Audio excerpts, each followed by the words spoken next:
नमस्कार दोस्तों, आज की इस वीडियो में हम आपके लिए लाए हैं कार्तिक मास में सुनी जाने वाली लापसी और तापसी की कहानी। एक समय की बात है, एक गांव में लापसी और तापसी नाम के दो दोस्त रहते थे। तापसी हमेशा भगवान की पूजा पाठ में लीन रहता था और लापसी रोज सवा सेर दही की लस्सी बनाकर और भगवान को भोग लगाकर उसे पीता और चादर तान कर सो जाता था। एक बार दोनों दोस्तों में बहस छिड़ गई कि भगवान का सबसे बड़ा भक्त कौन है। लापसी कहने लगा, मैं भगवान का सबसे बड़ा भक्त हूँ। तो तापसी कहने लगा, मैं दिन रात भगवान की सेवा में रहता हूँ, इसलिए मैं ही भगवान का सबसे बड़ा भक्त हूँ। दोनों दोस्त झगड़ रहे थे कि उसी समय नारद मुनि वहाँ प्रकट हुए और उनको पूछने लगे कि तुम दोनों आपस में क्यों लड़ रहे हो। तो दोनों ने अपनी अपनी समस्या नारद मुनि को बताई। इस पर नारद मुनि ने कहा कि तुम दोनों में से भगवान का सबसे बड़ा भक्त कौन है, इसका फैसला मैं कल करूँगा। इस पर दोनों दोस्त संतुष्ट हो गए और अपने अपने घर चले गए।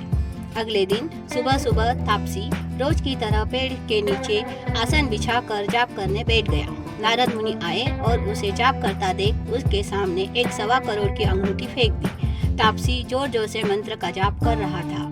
जैसे ही उसकी नजर उस 1.25 करोड़ की अंगूठी पर पड़ी, उसने इधर उधर देखा और उस अंगूठी को उठाकर अपने घुटनों के नीचे दबा लिया और फिर से जोर जोर से मंत्रों का जाप करने लगा। उधर लापसी सुबह उठा, सवा सेर दही की लस्सी बनाई, भगवान को भोग लगाया और जैसे ही लस्सी पी रहा था तो नारद मुनि ने उसके सामने भी 1.25 करोड़ की अंगूठी फेंक दी। जैसे ही लापसी की नज़र उस पर पड़ी, उसने अंगूठी उठाते हुए सोचा कि यह तो बहुत महंगी अंगूठी लग रही है। जिस बेचारे की भी गिरी होगी वह कितना दुखी हुआ होगा। मुझे पता लगाना चाहिए कि यह अंगूठी किसकी है। वह अंगूठी लेकर इधर उधर घूमने लगा, लेकिन उसे कोई नहीं दिखा। वह फिर गांव के सरपंच को वह अंगूठी देते हुए कहने लगा कि सरपंच जी, अब आप ही पता लगाओ कि यह अंगूठी किसकी है और फिर आप ही उसे यह अंगूठी दे देना। इसके बाद वह नदी किनारे पहुंचा, जहां तापसी पेड़ के नीचे बैठकर जाप कर रहा था। तभी नारद मुनि उन दोनों दोस्तों के सामने प्रकट हुए और बोले कि तुम दोनों में से लापसी ही भगवान का सबसे बड़ा भक्त है। तब तापसी ने इसका कारण पूछा तो नारद मुनि ने कहा कि तुम्हारे घुटने के नीचे जो अंगूठी छिपी है, तुमने उसे चुराया है।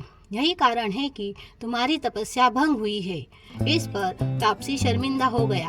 तब नारद मुनि कहने लगे कि भक्ति का मतलब दिन रात भगवान के सामने बैठना नहीं है। सच्ची भक्ति का मतलब मन का भाव सच्चा और साफ होना चाहिए। अब तापसी को अपनी गलती का एहसास हो गया और वह हाथ जोड़कर नारद मुनि से पूछने लगा कि प्रभु, मेरी गलती माफ करें और मुझे कोई रास्ता बताएं ताकि मुझे मेरी तपस्या का फल मिल जाए। तब नारद मुनि कहने लगे कि अब तुम सच्चे मन से कार्तिक नहाओ, व्रत करो, पूजा पाठ करो, तभी तुम्हें सच्ची भक्ति प्राप्त हो सकती है। अगले वर्ष कार्तिक माह आने पर उसने स्नान, पूजा पाठ आदि किया। तब कार्तिक पूर्णिमा पर नारद मुनि उसके सामने प्रकट हुए और बोले कि अब तुम भगवान के सच्चे भक्त हो। जैसे हीरे को तराशने पर उसकी चमक बढ़ती है, वैसे ही तुम्हारी भक्ति भी अब चमक रही है। मैं तुम्हें वरदान देता हूँ कि जो कोई भी कार्तिक स्नान करेगा वह तुम्हारी कहानी अवश्य सुनेगा। कार्तिक माह में स्नान के बाद यदि कोई तुम्हारी कहानी नहीं सुनेगा तो उसे कार्तिक स्नान का फल प्राप्त नहीं होगा। हे कार्तिक के महाराज, जैसी कृपा आपने लापसी और तापसी पर की, वैसे ही कृपा यह कहानी कहने वाले, सुनने वाले, हुंकारा भरने वाले सब पर करना। अधूरी हो तो पूरी करना, पूरी हो तो मान करना। बोलो कार्तिक के महाराज की जय।